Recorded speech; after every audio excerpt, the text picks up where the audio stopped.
When Senator Ted Cruz grills the FBI director about malfeasance at the FBI and DOJ, he doesn't have many answers. As you know, I am deeply concerned about the conduct of both the Department of Justice and the FBI, particularly in the last 3 years during the Biden administration. I think the Department of Justice has been profoundly politicized under Attorney General Merrick Garland. And I think the FBI has as well. And unfortunately,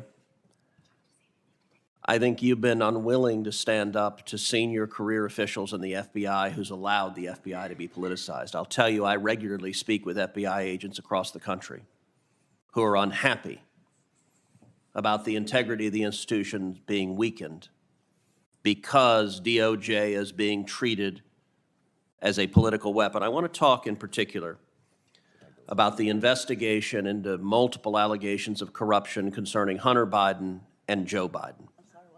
Because the Department of Justice has, I think, from the outset, tried at every step to stop investigation into corruption from Joe Biden. As you're aware, a WhatsApp text message was sent to Henry Zhao, a senior Chinese communist, from Hunter Biden that reads as follows. I'm sitting here with my father, and we would like to understand why the commitment made has not been fulfilled. Tell the director that I would like to resolve this now before it gets out of hand.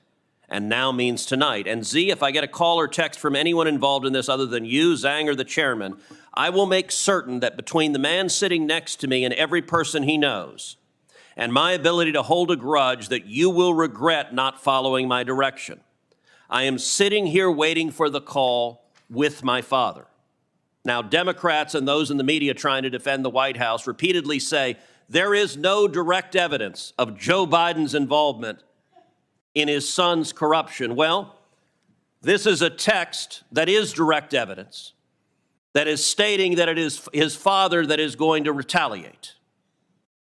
Now, an IRS whistleblower, Gary Shapley, testified before the House of Representatives that the natural step he wanted to follow was to determine whether Joe Biden was in fact sitting next to his father when this threat was made to extort millions of dollars from a Chinese communist.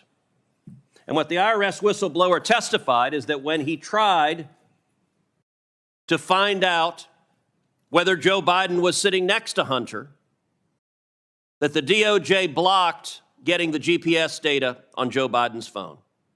Did the FBI try to ascertain where Hunter Biden was and where Joe Biden was when this text was sent?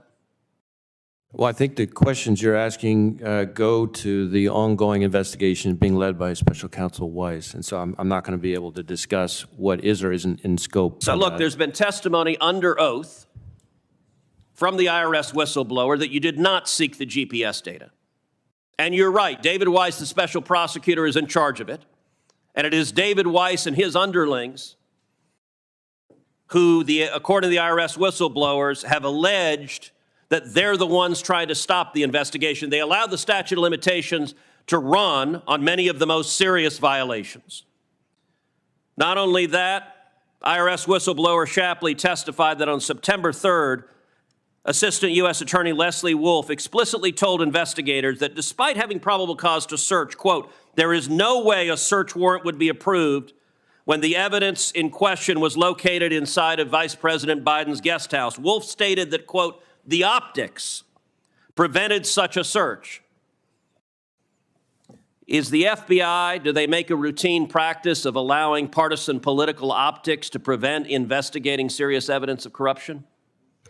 My instructions to our people on this and on every other investigation are that we are to follow the facts wherever they lead, no matter who likes it, no matter what political influence then why there did may you be get out the there. GPS data on where Hunter Biden and Joe Biden were? Again, Senator, with respect, I can't discuss an ongoing investigation. And Director Wray, you and I have gone round and round on this because I understand anytime you're asked about this, the answer is it's an ongoing investigation. Of course, the investigation isn't ongoing. You're not doing the work. You got whistleblowers pointing out that you're not doing the work, and you are hiding behind the skirts of the Attorney General. Look, the whistleblower also testified that the Attorney General, when he came before Congress, go to the next chart, came before Congress, lied under oath to this committee. The The Attorney General testified to this committee in response to my questioning. I have pledged not to interfere with the Hunter Biden investigation, and I have carried through on that pledge. The IRS whistleblowers have alleged the Attorney General lied under oath, a felony. Was the Attorney General telling the truth when he said this? Do we have the chart? We don't have the chart. Was the Attorney General telling the truth when he said, I have pledged not to interfere with the Hunter Biden investigation, and I have carried through on my pledge? Again, I can't speak to the Attorney General's testimony. I can only tell you what my instructions have been to our people, and I expect those to be followed. Has there been political interference in the investigation into Hunter Biden and Joe Biden? Not that I have experienced. Were the investigators allowed to investigate whether Joe Biden was complicit in the corruption? Again, there is an ongoing investigation. I'm asking you about corruption from DOJ. Were they allowed to investigate Joe Biden, or is the whistleblower telling the truth that DOJ said Joe Biden's off limits, no questions about the big guy? And as to what is in scope or not in scope of the ongoing investigation, I would refer you to Special Counsel Weiss. That is not me hiding behind anything, Senator. That is a longstanding policy that has been in place through multiple administrations, you have a responsibility, going back years and years and years. You have a responsibility to the FBI, not to allow it to be a partisan tool and a partisan weapon. The testimony, and by the way, the FBI has done nothing. And I have not, and I will not. Have you opened an investigation into whether the Attorney General lied under oath to Congress and whether the Attorney General obstructed justice?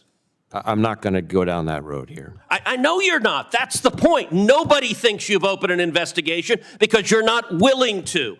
And the amazing thing is, Director Wray, I've known you 30 years. You're not a partisan Democrat. You're simply sitting blithely by while career partisans in your agency allow it to be weaponized.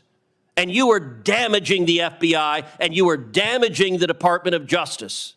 Let me ask you also, the whistleblower testified that investigators wanted to execute a search warrant on a storage unit used by Hunter Biden, and instead they tipped off Hunter Biden's lawyer before the search warrant was carried out. Is it typical FBI practice to tip off the subject of a search warrant before the search warrant so they can remove any evidence that's incriminating? What is typical is that when you're dealing with an individual who has a protective detail, it is typical for agents to be in contact with the subject's protective detail. Does the protective detail guard the storage unit? Again, I can't speak to the storage unit specifically, but I can tell you is that when it comes to... Why would the FBI tip off the subject of a search warrant about the storage unit that was going to be searched beforehand? Does that not undermine the very essence of an investigation that DOJ is purporting to undertake? Again, I'm not going to be able to discuss specific investigative steps that we're taking. But who is? If you're not, nobody answers these questions, and it's why people are furious with the cover-up, because you don't believe the FBI is accountable to Congress or to the American people. Your time is up. Director Wray has requested a 5-minute recess. 5 minutes. Let me just, Senator, if I might just quickly respond and then go to the break. Thank you. I understand why this is frustrating. I do. But it is also the case that these policies that I am referring to about my inability to discuss ongoing investigations, and certainly internal deliberations related to ongoing investigations, are policies that have not only been in place for many, many years through multiple administrations of both parties, but in fact, these were policies that were actually strengthened under the last administration, and that my predecessor was faulted in a fairly scathing Inspector General report for not following. And so I keep that in my mind. You have an obligation to call it out. Engaged in this job. Thank you. You have an obligation to call out corruption.